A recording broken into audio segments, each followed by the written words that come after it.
Okay. And up next, 1970s The Dark Symphony by Dean Koontz. Or Dean R. Koontz, I should say, because this is back when he had the R in his name. Long story behind that I might get to in another video.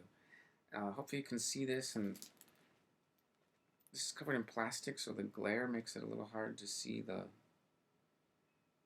synopsis on the back, which I like because it's kind of like very histrionic or very 60s, Alliance Against the Stars or whatever.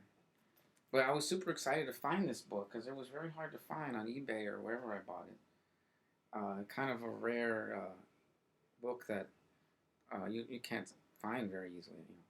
So anyway, I'm quoting here from Katherine Ramsland's biography of Koontz, page 150. Back in 1968, Dean had written a novel called The Dark Symphony, which at the time he considered one of his best efforts. He had sent it out, but editors told him it was too morbid. Finally, he placed it at Lancer, and it dedicated to Bob Hoskins, his editor there. Dean had spent a lot of time listening to the rhythms of music in order to write what seemed to him a rather ambitious, far-future story. He structured it like a 19th century symphony. It's about a rebellion of the mutant class against a society of aristocratic musicians who place all emphasis on musical talent. Throughout, Dean identifies religion with madness and the system, the established system, as corrupt. The musicians have driven the mutants, known as populars, into the ruins on the edge of established society.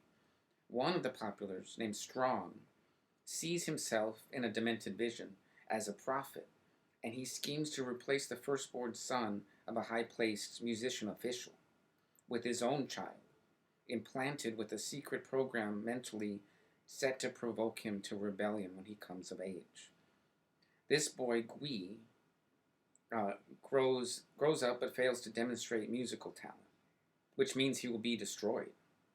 The program then reveals his true identity to him, and he sets off for the ruins. Another character, Tisha, has talent, but is not allowed to gain any honors because she's female. Tisha goes with Gui to the ruins, but when Strong tries to have her removed, Gui kills him with a knife. There is some irony in this, since nearly 2 decades later, Dean Koontz's own demented father would try to come between him and his wife Gerda, and would use a knife to make an attempt on his life. This tale is another early expression of the theme of the unprotected child. Gui's real father is demented, and Gui is then raised by a father with whom he is equally unsafe. Tisha, too, is unprotected. All they have is each other, and they must make their way through a treacherous world, for they alone they would perish. Dean writes with a feeling of anger, saying, no child is owed anything to its parents. Oh, I see. No child owed anything to its parents, end quote.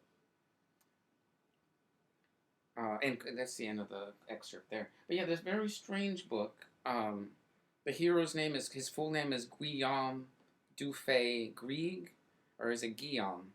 Depending, I guess it's Italian or French.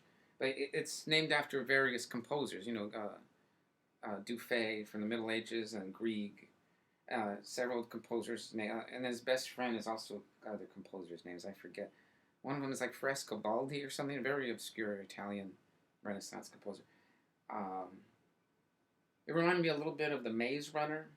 There's things where there's coming-of-age trials and contests for kids to pass in a bizarre future society, that kind of thing. Gui fights a dragon made out of pure sound in an arena, and he has to defeat it musically. It doesn't even make sense how, but it's just very imaginative.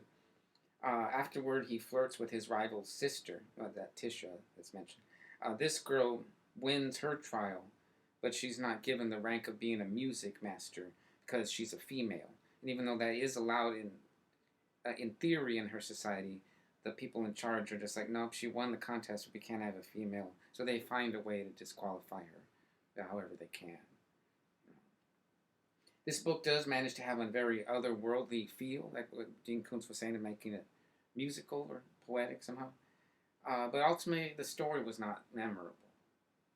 But I liked Katherine Ramsland's little explanation of the connection to Koontz's father. We'll see several times mentioned in the next few sci-fi books I'm going to bring up.